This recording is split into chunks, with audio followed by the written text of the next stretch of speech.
மதுரையில் திமுக வட்டச் செயலாளர் வெட்டி கொலை செய்யப்பட்ட சம்பவம் பரபரப்பை ஏற்படுத்தியுள்ளது. கட்சி பதவியில் ஏற்பட்ட முன்விரோதத்தில் தான் கொல்லப்பட்டாரா? விசாரணையில் தெரிய வந்தது என்ன?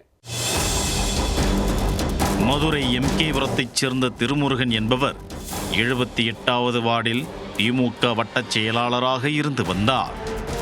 சனியன்று இரவு வழக்கம் போல் தனது வீட்டுத் திண்ணையில் அமர்ந்த கட்சிக்காரர்களுடன் பேசிக் கொண்டிருந்தார். அப்போது திடீரென வந்த ஒரு கும்பல் அரிவாள் மற்றும் பட்டா கத்தியால் திருமுருகனை சராமாரியாக வெட்டினர். தலை கழுத்து என சராமாரியாக வெட்டு விழுந்ததில் திருமுருகன் சம்பவ இடத்திலேயே இரத்த வெள்ளத்தில் உயிரிழந்தார். கொலை செய்துவிட்டு அந்த கும்பல் இருசக்கர வாகனத்தில் அங்கிருந்து தப்பிச் சென்று விட்டது. ஜெய்ஹிந்த்புரம் போலீசார் திருமுருகன் உடலை மீட்டு மதுரை அரசு ராஜாஜி மருத்துவமனையில் உடற்குறாய்விற்கு அனுப்பி வைத்தனர். இந்த சம்பவத்தில் ஈடுபட்டவர்கள் யார்? உறவினர்களா அல்லது அரசியல் முன்விரோதம் ஏதேனும் உள்ளதா என்ற கோணத்திலும் போலீசார் விசாரணையை மேற்கொண்டு வருகின்றனர்.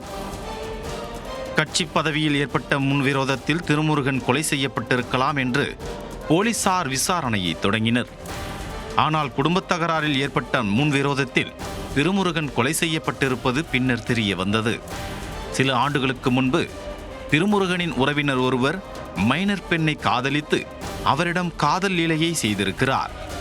இதை கண்டித்து திருமுருகன் போலீசில் புகார் அளிக்க அந்த நபர் போக்சோ வழக்கில் கைதாகி சிறையில் அடைக்கப்பட்டார்.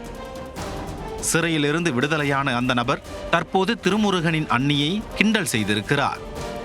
இதை கடுமையாக கண்டித்த திருமுருகன் அவரிடம் வாக்குவாதமும் செய்துள்ளார்.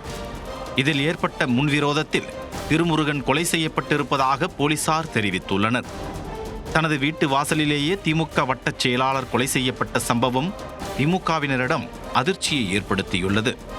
அந்த பகுதியில் பதட்டமான சூழ்நிலை நிலவுவதால் கூடுதல் போலீசார் குவிக்கப்பட்டு பாதுகாப்பு பலப்படுத்தப்பட்டுள்ளது.